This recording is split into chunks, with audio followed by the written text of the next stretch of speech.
అందరికీ నమస్కారం అండి. ఫస్ట్ ఆఫ్ ఆల్ ఇక్కడికి వచ్చిన మీడియా వాళ్ళందరికీ థ్యాంక్స్. నేను ఎక్కువ మాట్లాడను ఎందుకంటే ఆల్రెడీ అందరూ మాట్లాడేశారు.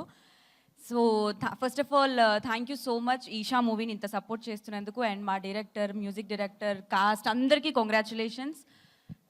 నాకు ఈ రేటింగ్లు ఇవే నాకు తెలియదు కానీ నేను ఇన్స్టాగ్రామ్ ఓపెన్ చేస్తే ఎక్కడ చూసినా ఈషా ఈషా ఈషానే కనిపిస్తుంది. చాలా మెన్షన్స్ వస్తున్నాయి, చాలా రీల్స్ వస్తున్నాయి, చాలా రివ్యూస్ వస్తున్నాయి.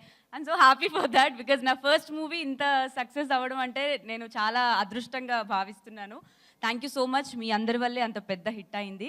And BookMyShow open చేస్తే నిన్న మొత్తం ఇట్లా అన్నీ ఎల్లో ఉంది, అంటే ఫాస్ట్ ఫీలింగ్ అయిపోతుంది. అండ్ నాది వైజాగ్ కాబట్టి వైజాగ్ నుంచి లిటరలీ నా ఫ్రెండ్స్, ఫ్యామిలీస్ అందరూ ఫోన్లు మెసేజెస్ చేస్తున్నారు. గుంటూరు, విజయనగరం, తిరుపతి అన్ని దగ్గరలో హౌస్ఫుల్ అయిపోయింది అని అందరూ చెప్తున్నారు. నాకు చాలా హ్యాపీగా అనిపిస్తుంది.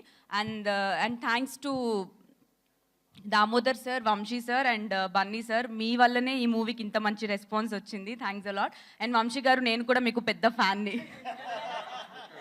అంటే ద వే ఆ హార్డ్ వర్క్, ఆ ప్రమోషన్స్, అసలు ఏమైనా చేస్తున్నారా అది చెప్పొచ్చు లేదో కానీ నాకు ఎంతలా ప్రమోషన్స్ నచ్చాయంటే రాత్రి మీరు కల్లోకి కూడా వచ్చారు. నిజంగా ఇట్లా కూర్చొని హీరోయిన్స్ కళల్లోకి వస్తున్నటువంటి ప్రొడ్యూసర్ వంశీ నందిపాటి గారు. నిజంగా సార్, అందుకే నేను మీకు అమ్మ చిన్ని, నాకు దీనికి సంబంధం లేదు. నువ్వేదో ప్లాన్ అనుకున్నావేవో కాదు. లేదు సార్, అంటే ఆ ప్రమోషన్స్ మీరు చేస్తుంటే రెగ్యులర్గా టచ్లో ఉంటున్నాం కదా సార్. ఇప్పుడు ప్రోగ్రామ్ ఏంటి, రేపేంటి ప్రోగ్రామ్, అవి మాట్లాడి మాట్లాడి నా కల్లో కూడా ఆయన ప్రమోషన్సే వస్తున్నాయి. అంత బాగా చేస్తున్నారు. అందరూ మీకు fan sir. So yeah, thank you so much అండి. Love you all. Thank you Siri, thank you so much.